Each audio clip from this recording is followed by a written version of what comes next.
In this presentation, we will learn how to insert a new node in between the other nodes in a circular singly linked list. So let's get started. Let us suppose this is the initial state of the circular singly linked list. You can see that there are 3 nodes in the list and tail pointer is pointing to the last node of this list. Currently, we have a position variable which is holding this value 2. Our target is to add a new node after position 2, that is after this node, because position is given to us, this is 2. That means our target is to add a new node after position 2, that is after this position, we want to add a new node. Let us suppose we want to insert this new node after this position 2. For this purpose, of course, we need a pointer because we need to do the traversal. Here, we need a pointer which must point to this particular node so that we can add this node after this node, right? For this, we will keep a pointer p, and currently it must point to this node. And for this purpose, I have to write this line of code, that is struct node star p, and then after this, I have to write this line of code, that is p is equal to tail next. Tail is currently pointing to the last node, and tail next means 1000 address. So we want to store this address within pointer p. After this, we will use this while loop for traversal. Here, inside this while loop, you can check this condition, pos greater than 1. Instead of using position variable, I am using pos variable. Okay, both are one and the same. While pos greater than 1, p is equal to p next, pos minus minus. Okay, so we'll decrement the pos by 1 every time. Here currently pos is containing 2. So here this pointer will move one step forward. That means it will stop at this point. That's what we want. That is why I'm keeping this code. Okay, so this pointer, as you can see, is now pointing to the second node of this list. After this, we will update the next part of this node so that it can point to this node, and that is why I'm keeping this line of code, that is new p next is equal to p next. You can see over here that the next part of this node is now updated. After this, we will update the next part of this node so that it can point to this node. For this purpose, we will put this line of code, that is p next is equal to new p. This is all what we need. But let us suppose that position is 3 instead of 2. That means we want to add a new node after this position. Now it is clear to you that we want to add a new node at the end of the list, right? We will keep the same code, but we will make some changes to it. We will actually replace this piece of code. So this piece of code can be replaced by this piece of code. So we will replace that code by this code, okay?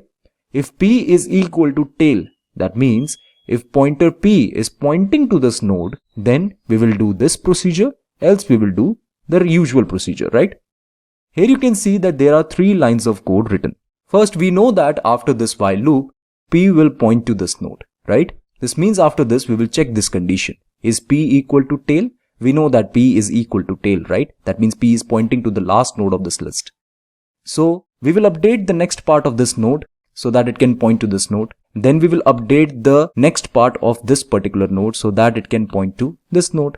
And finally, we have to update our tail pointer so that it can point to this node. And that's all what we need. Now let me tell you, there is some redundancy in this code. Instead of writing new p next equal to tail next, you can also write new p next equal to p next, because p and tail were initially pointing to the same node. Isn't that so? So instead of writing new p next equal to tail next, you can also write new p next equal to p next. And then again here, instead of writing tail next equal to new p, you can also write p next equal to new p. Both are one and the same. That means link updation is same no matter what node you are considering. But this line of code must be added in case when p is equal to tail. So if p is pointing to the last node of the list, then tail pointer must be updated in that case, else it is not required.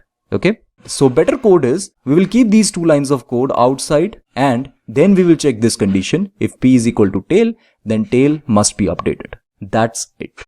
Let's just see whether our code is working fine or not. First, we will evaluate this line of code, that is new p next equal to p next. That means we will update the next part of this node so that it can point to this node.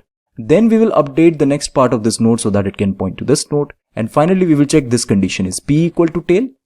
You can see over here that p is equal to tail. So we have to update our tail pointer so that it can point to this node. And that's it.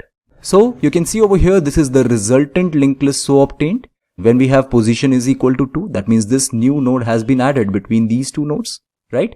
And obviously the time complexity is big O of n because traversal is involved, right? Now let me just show the complete code in code blocks.